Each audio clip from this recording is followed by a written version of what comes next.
การเฝ้าระวังในการตรวจเฉพาะในวันที่9 พฤษภาคม 2020ได้เก็บตัวอย่างของคนทั้งหมด279 คนอันนี้ถือว่าเป็นจำนวนหลายที่เราเอาไปตรวจที่279 คนในนั้นนี้มีคนที่ว่าเป็นกรณีสงสัยมาตรวจอยู่ในหมอใน27 คนเป็นแรงงานลาวที่กลับมาจากประเทศไทย161 คนแรงงานจีนที่เข้ามาลาว91 คนในกรณีสงสัย17 คนนั้นแมนอยู่นครหลวงกัน 12 คนอยู่โรงพยาบาล6 คนสวัสดิ์เกต4 คนอุดมไซ4 คนและกระแพงโปรเกลสำหรับแรงงานลาวที่กลับมาจากประเทศไทย161 คนนั้นเป็นยายอยู่แต่ละแขวงรวมเข้าบ้านอุดมไซจำปาสักสวัสดิ์เขตสารวัตรคำม้วนปุริคำไซโปรแก้วเชียงขวางนครหลวงแห่งจันทร์ชัยบุรีแขวงจันทร์และไซสุขแต่ยายอยู่รวมแขวงเข้าคน10 คนรวมแขวง2 คน3 คน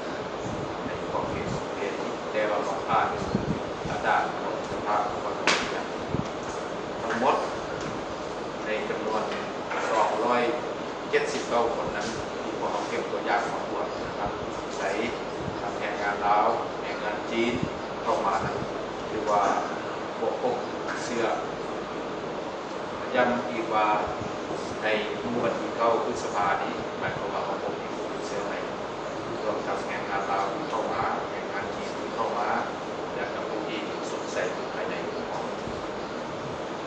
ทั้งรวมแล้วนับแต่เดือนมาก่อนฮอดกันที่9 พฤษภาคม 2020ได้เก็บตัวอย่างมาตรวจทั้งหมดเป็น 3,187 ตัวอย่างใน 3,187 ตัวอย่างนี้ตรวจพบเชื้อสะสมที่79 คนในรายงานของกสทช.ตัวเลขเริ่มติดเชื้ออยู่ส่วนของเราเป็น19 คน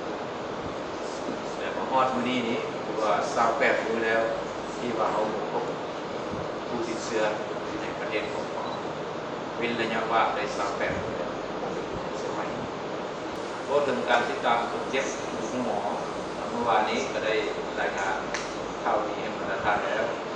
ก็มีผู้บอกหมอเพิ่มอีก4 คนนั้นฮอดวันนี้ปัจจุบันนี้ก็มีคนเจ็บพวกเราที่ติดตามผู้หมอนั้น6 คนใน6 คนนี้เป็นรวมทั้งผู้ดีนะเบอร์14ที่เราติดตามรวมมี6 คนทั้งหมดก็มีอาการเบาหวานหรือว่ามีอาการผิดปกติอย่างนี้จะว่าเราจะติดตามซึ่งนับจากวันนี้เป็นต้นไปนี้อีก1 อาทิตย์ก็จะได้เอาตัวอย่างมาตรวจวิเคราะห์หาเชื้อพวกตัวนี้เชื้อติดต่อกัน2 วันจะได้พิจารณา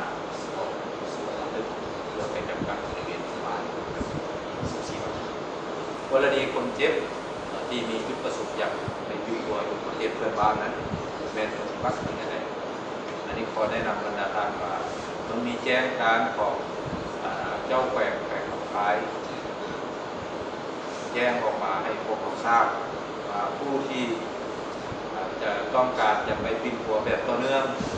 อาจจะเป็นพยานประจำตัวจะต้องฮอดเวลาต้องไปปิดหัวฮอดเวลาที่ว่าแพทย์นัด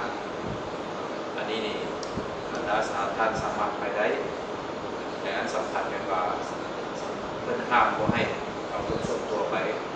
แต่ก็ต้องในนัดกับผู้หมอที่เขาจะไปปิดหัวให้ชัดเจนไปมื้อใดเวลาใดจะฮอดนำใส่พาหนะใดผู้ติดตามเด้ไปได้จากคนเวลาไปนั้นต้องปฏิบัติตนเป็นอะไรอันนี้ก็คือว่าบรรดาท่านฟังได้ละเอียดก็ประสานงานกับเจ้าหน้าที่ตามด่านชายแดนที่เป็นของคุ้ม